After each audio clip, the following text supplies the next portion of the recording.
Assalamualaikum warahmatullahi wabarakatuh. Berjumpa kembali bersama saya Advokat Dian Berlian di channel Literatur Hukum, channel referensi hukum bagi masyarakat Indonesia. Baiklah, dalam kesempatan kali ini sahabat literatur hukum sekalian, kita akan membahas jeratan hukum bagi pinjaman online ilegal, di mana sudah menjadi isu yang sangat berkembang di para penegakan hukum di Indonesia tentang maraknya intimidasi bahkan ancaman kekerasan oleh debit kolektor pinjaman online ini. Mereka tidak segan-segan menteror, bahkan menceritakan aib konsumennya kepada tetangga-tetangga, kepada orang yang mempunyai kaitan intent dihubungi melalui nomor telepon tersebut. Namun sebelum kita membahas video ini lebih dalam, lebih lanjut, ada baiknya sahabat literatur hukum sekalian dukung channel ini dengan cara subscribe, like, komen, and share video-video dari literatur hukum agar channel kita terus berkembang dan dapat memberi pedoman atau memberi referensi bagi masyarakat yang membutuhkan pencerahan di bidang hukum. Akhir-akhir ini dengan berkembangnya teknologi, majunya informasi, maka kejahatan mengikuti perkembangan tersebut, sehingga jeratan hukum bagi pelaku kejahatan ITE termasuk intimidasi melalui elektronik ini masih rentan terjadi. Bahkan banyak masyarakat awam yang tidak mengetahui jeratan hukumnya, bahkan tidak mengetahui harus berbuat apa, apakah ini ranah hukum atau tidak.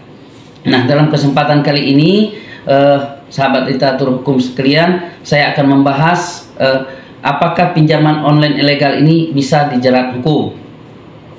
Berpijak kepada Undang-Undang Nomor 8 Tahun 99 tentang perlindungan konsumen, jelas bahwa pinjol online ini yang khususnya yang ilegal bisa dijerat hukum dengan pasal 8 ayat 1 huruf F tentang perlindungan konsumen. Kemudian OJK juga memberikan semacam garisan, semacam teguran, yaitu melalui ketentuan nomor 1 POJK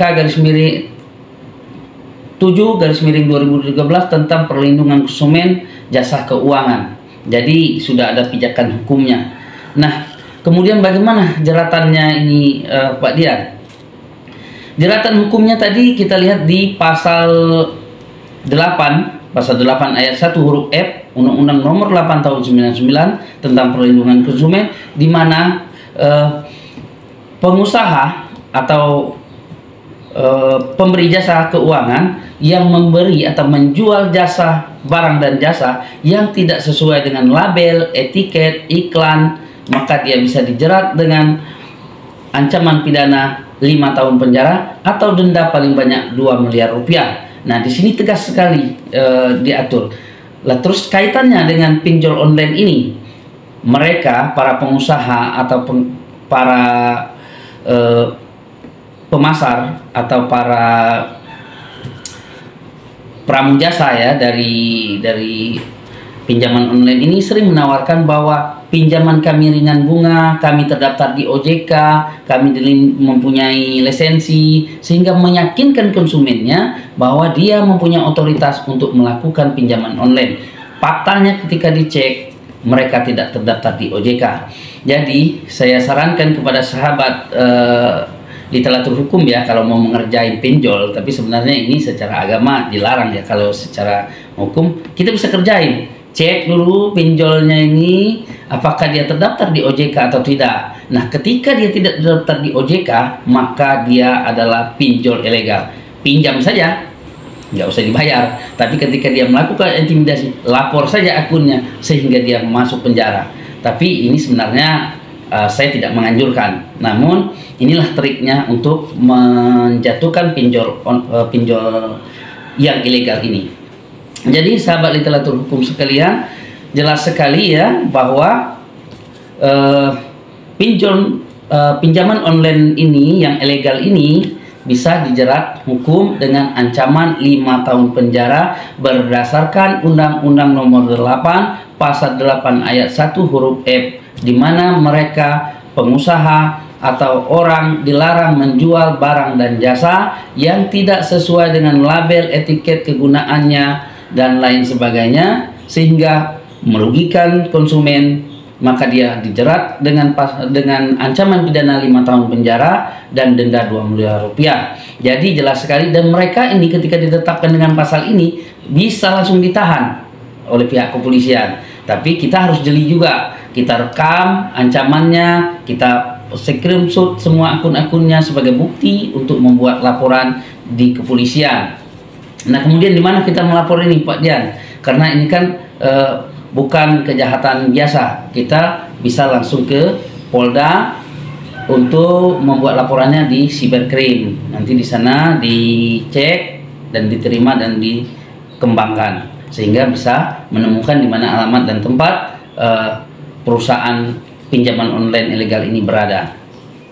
Jadi sahabat literatur hukum sekalian, itulah tadi ya jeratan hukum bagi pengusaha pinjaman online ilegal atau jasa keuangan ilegal itu berpijak kepada Undang-Undang Perlindungan Konsumen. Jadi Anda yang sudah terlanjur meminjam, kemudian Anda diteror, dia cek dulu akunnya terdaftar atau tidak, kemudian ambil bukti-bukti kalau ada intimidasi, rekam, kalau ada ancaman, kemudian semuanya dikumpul, direkam, kemudian screenshot akunnya di WA, kemudian dia biasanya menteror melalui tetangga kita karena dia akan waktu kita meminjam dia akan meminta 2 nomor orang yang terdekat dengan kita.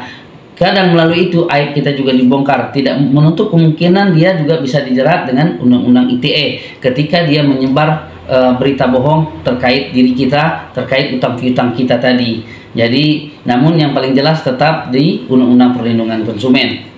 Jadi saya review kembali sahabat literatur hukum sekalian bahwa jeratan hukum bagi pinjaman online itu adalah pasal 8 ayat 1 huruf F Undang-Undang Perlindungan Konsumen, dan juga junto pasal 62 ayat 1 Undang-Undang Perlindungan Konsumen, dan juga bisa dijuntokan dengan Undang-Undang Nomor 1 atau keputusan ya, atau keputusan OJK Nomor 1 POJK strip 07/2013 tentang perlindungan konsumen jasa keuangan.